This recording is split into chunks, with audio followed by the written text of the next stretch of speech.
So, LEGO has a problem with consistency, specifically with characters. Back in 2015, LEGO reintroduced us to Bionicle for the first time in a handful of years, and many people were very excited to see this new theme rise. That said, of course, we knew that it was a soft reboot, and so although it was going to be using some characters we were familiar with, at the end of the day, there were going to be different interpretations of those characters. And I think that that's fair. So when I actually went out of my way to buy all of these sets way back in 2015 and again later on, I grew to quite like them. Now, they're not exactly the same as their 2001 counterparts. For one thing, they're a completely different build, a completely different building system. But they also have various differences even between the characters and their characterization within the story. I'm going to hold up one example here, which has been slightly changed, but this right here is the Pohatu Master Set, and really the only major change outside of symmetry here is that dark tan armor.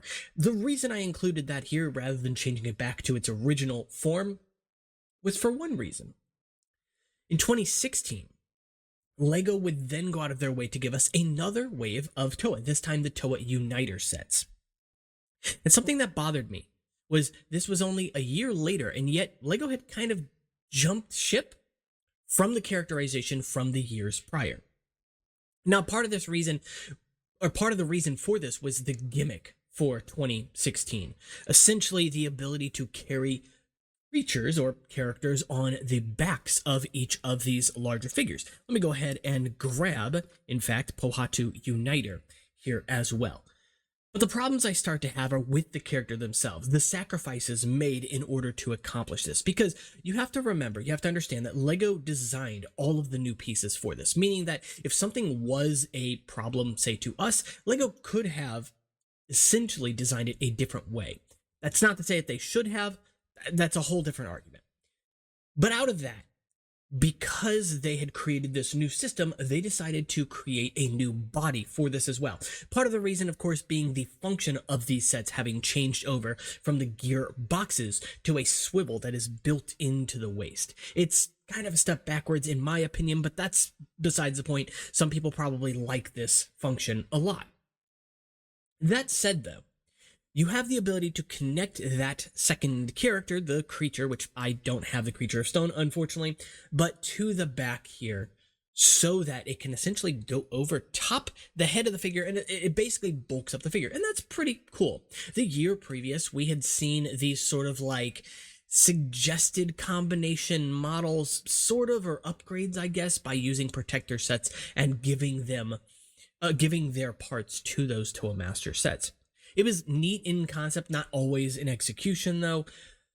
But the problem I start to get to here is that there are a lot of sacrifices made to accomplish this system while also making all of the Toa look very similar. It doesn't help either that every single one of the Toa have the exact same weapon, with the exception of Onua, and have the exact same torso armor. Now, I get that this was the armor introduced for 2016. I have issues with it not having extra connection points anywhere on it outside of the ball joint, and honestly, I could get into a whole rant about that piece. Maybe I will, but in this video, one of the things that bothers me is that we had seen characters from 2015 like Onua, who had been given this sort of wide stature that you may like or dislike. I find a lot of charm in it, and that was completely subverted in 2016. It made him look like he was basically the same as any other character, and that was unfortunate, because something that I really respect from Bionicle's Generation 1, especially with the Toa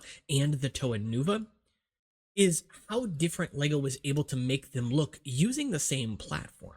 It's not necessarily something that translates well to time, but with the body of these guys being built the way they are, being essentially custom in a way, it did leave a lot of room for LEGO to experiment with them, and they chose not to. And I find that unfortunate. Just because they had come up with this new system to give you the gearbox here didn't mean they had to use it on every single one of them. I don't think it's necessarily a crime to go back and try things that worked in the past. And it's one of the reasons why I find it so odd that the way that LEGO made Bionicle stand out in 2015 from Hero Factory, which came before it in the CCBS world, is essentially giving them these gearboxes and giving them these newer colors, brighter colors, combinations of colors, and transparent colors as well. But it all adds together to just make the characters feel cluttered and feel hollow in a way that I hadn't seen before.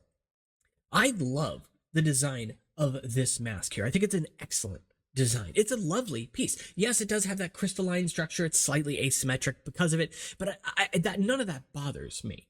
I like the design of this weapon here as well, and I like the fact that we get it in so many colors, because that's actually not a common thing from LEGO, at least not with something that's dual molded like this. I would definitely say we didn't get enough of them. Each character definitely should have had their own, because remember, these weren't $7 sets. These were $15 to $20 sets. And what bothers me is that when I look back at these sets and I look at what's new here, what's not. Yes, a couple of years had passed since the Glatorian era and since the cancellation of Bionicle Generation 1. The parts count went up as well, but a lot of the time the parts you were getting were the same pieces between them. The same torso, the same bones, maybe different lengths of them, and the same gearboxes. And so after a while, that $15, that $20 at the time starts to feel a little bit expensive, especially when you look at the set and ask yourself, well, what's actually new here? Yes, with Pohatu Master, we did get new pieces. We got the 4-length shell in dark orange for the first time. This torso armor in dark orange as well. Granted, printed, sure, but still very nice. And that printing has to count for something. We got the new armor piece on each of these sets as well, and several other pieces, weapons, masks, etc. The gearbox, of course, the head, the eyes. I can keep going. But then you have to ask yourself, okay, but what in this is unique? Yes, the recolored shells are, sure, but it starts to feel a little bland when you realize that LEGO only gave us 1 shell in dark orange, only 2 shells in dark azure, and at least from Bionicle, 1 shell in bright green. Thankfully, other sets in CCBS would include shells in that color as well. But it's weird to me, because they had set out to essentially design these characters in a way that I thought looked nice. Not perfect by any means. I have Kopaka Master sitting here again, slightly updated, and the gold bothers me because it takes away some of the special feel from that color, and also, of course, gives him that Takanuva-esque feeling that I don't think belongs to him. Silver would have looked great here as well. Gunmetal also would have looked fine, but it's still a good-looking set overall. It has a lot of personality to it. So to then go to the year after and get a character like Pohatu Master that suddenly has all this dark tan on him, which is not a new color for him. It was in the print from the previous year, but it almost feels like it replaces the dark orange here. In fact, there are basically only 3 pieces on this entire set in dark orange. The new Glatorian neck recolor for this character, specifically that mask. There is some dark orange in the printing here, but I'd argue that there's more dark tan on this character, and it feels bad. First of all, the dark tan just doesn't stand out enough, in my opinion, from the silver, or really, for that matter, complement the trans neon green. And I've always been partial to that color on this character. I don't really like it for a color for stone specifically, but I get that they were trying to give it something bright, because traditionally these brown sets unfortunately didn't sell as well as others, these stone sets. And it's sad because they're some of my favorite. But Pohatu Uniter didn't live up to that. And the same is true for many of the other Uniter sets. One that I found quite odd, in my opinion, was the Kopaka Uniter, which actually had stickers on his weapon. As cool as that was, having a gun shield, it's a pretty neat idea. Not new by any means, but new to Bionicle. But that sticker, it's not just silver and dark blue. There's spring yellowish green in there as well. Now, that is a color combination LEGO had been using for a while up until that point. We saw it with the Skull Spiders being those 2, blue, silver, and, well, I guess 3 colors, spring yellowish green. But it feels weird on an ice character, as minimal as it is, and as much as I can appreciate them trying to do something like that. It's why it took me a lot of time to appreciate a set like Gali Master, And she is not perfect. I've shown an updated version of her. In fact, I will do so here in a moment. But when LEGO changed her in 2016, I liked the changes. That orange color looked so good to me on Gali Uniter. It felt like a coral reef, and I loved that until I didn't. Now, that's not to say it's a bad color combination, because it's not. I do still think it looks excellent on her.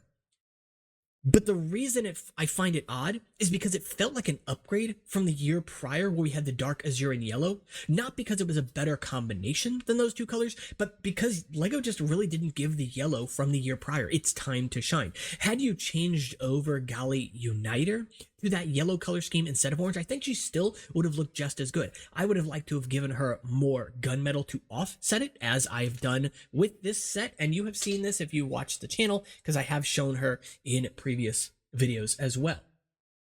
This is near the same as what we got in 2015. A couple of little differences, some little spike pieces on here, some things moved around, sure, but more yellow now. And most of that yellow is done just with these two shells on the legs. It's simple. It's not much, but it helps. And basically all of the silver disappears except for that armor. And I plan to dye some of those gunmetal at some point. It's not terribly difficult to do. Maybe the hands as well, but I like the silver there. I don't mind it being on the character. It just felt like LEGO couldn't make up their mind. They didn't know exactly what they wanted yet. And that's why I complain about the consistency. Not because the characters changed, because that's something we've always seen from Bionicle. Characters change color schemes, change sizes, change exactly what they are, sometimes becoming Toa, becoming Matoran, becoming Turaga, etc. That's fine. And I don't have issues with any of that, but it starts to bother me when it feels like it's going out of its way to become generic, you know? So this is not a knock on Gali Master or Gali Uniter. If you like both of them, I think rightfully so. They're probably some of my favorites of both of their respective teams. Not perfect, and can definitely be done better, but still lovely sets in and of themselves.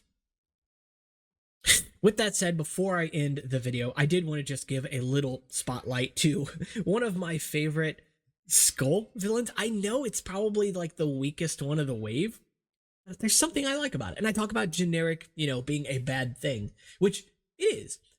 But in this case here, it's utilized well.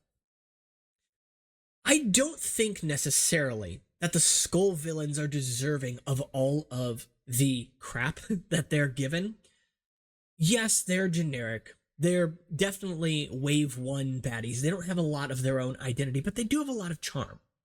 They have a mass ability that LEGO doesn't often capture, in my opinion, or at least doesn't go out of their way to try to capture. More so here, I think, than the Beast sets from 2016, for sure.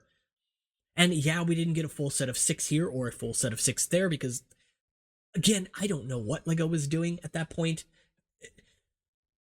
I feel like when you handicap a theme the way they did with Bionicle 2016, it's bound to fail. It was going to fail in 2016, not just because of ads, not just because of just people not buying, but also because it never got a full start either.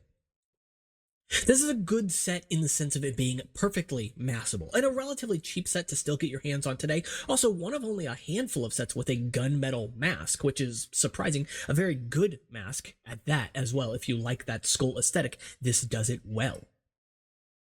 But on top of that, it's a very easy set to buy, to modify, to add to take from, to change up the colors, to do whatever you want with, to take the spear off and give it a spear instead of a bow, or give it a sword instead of a spear. You can do a lot with a set like this. It's a good type of massable, it's a good type of generic, and that can be done. LEGO knows they've done it. With that said, though, that is pretty much it for this video. If you guys did enjoy the video, make sure to leave a like and subscribe. It does really help out the channel. And of course, as always, you can join the conversation in the comments below, or of course, check out the links for Discord, Instagram, or Patreon if you want to support channel and get some perks in the description. And I'll see you all in the next